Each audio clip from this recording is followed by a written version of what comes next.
ট্রেনে করে কলকাতায় যাওয়ার সময় আগরতলা রেলওয়ে স্টেশন থেকে আবারও আটক দুই বাংলাদেশি।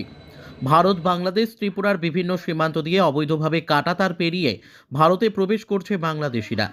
ভারত বাংলাদেশ ত্রিপুরার বিভিন্ন সীমান্তে বিএসএফ জওয়ানদের কড়া নজরদারির পরেও কিভাবে বাংলাদেশিরা অবৈধভাবে কাঁটাতার পেরিয়ে ভারতে প্রবেশ করছে তা নিয়ে উঠছে প্রশ্ন। আবারও গোপন দুজন বাংলাদেশিকে আটক করা হয়েছে আগরতলা রেলওয়ে স্টেশন থেকে।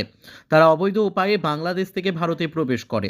Agartala GRP, Agartala RPF, BSF এবং গোয়েন্দা বিভাগ মিলে এক অভিযান সংগঠিত করে বাংলাদেশিদের আটক করতে সক্ষম হয়। পুলিশের প্রাথমিক জিজ্ঞাসাবাদে তারা জানিয়েছে আগরতলা রেলওয়ে স্টেশন থেকে ট্রেনে করে তাদের কলকাতায় যাওয়ার উদ্দেশ্য ছিল। আগরতলা জিআরপি থানার অফিসারের টিম ধৃত বাংলাদেশিদের দফায় দফায় জিজ্ঞাসাবাদ চালাচ্ছে আগরতলা জিআরপি থানায়। এই মামলার সঙ্গে আরও অনেকেই গ্রেপ্তার হতে পারে বলে শুক্রবার সংবাদ মাধ্যমকে জানিয়েছেন আগরতলা জিআরপি থানার ওসি তাপস দাস।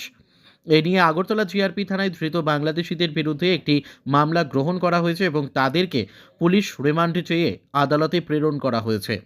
ধৃত বাংলাদেশিদের নাম হল গিয়াস উদ্দিন, বয়স 26, পিতা মৃত জামাল উদ্দিন; মঈনুদ্দিন, বয়স 25, পিতা মৃত ফজলুল হক।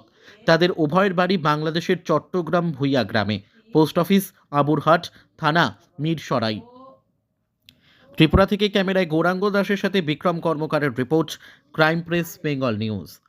হ্যাঁ, আমরা গতকালকে আমাদের আগরতলা রেল স্টেশন থেকে দুজন বাংলাদেশি নাগরিককে আটক করা হয়। তারা অ্যাকচুয়ালি অবৈধভাবে বর্ডার ক্রস করে আগরতলা রেল স্টেশনে এসছে।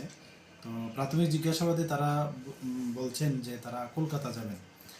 আর তাদের নাম জিজ্ঞেস করলে বলে একজনের নাম গিয়াসউদ্দিন এবং আরেকজন হলেন মঈনুদ্দিন। তো তাদের দুজনের বাড়ি পাশাপাশি, যা চট্টগ্রাম জেলার অন্তর্গত বাংলাদেশ। তো আমরা গতকালকেই ওনাদের এগেনস্টে মামলা নিয়েছি। তো আজকে আমরা ওনাদের মহামান্য আদালতে প্রেরণ করছি।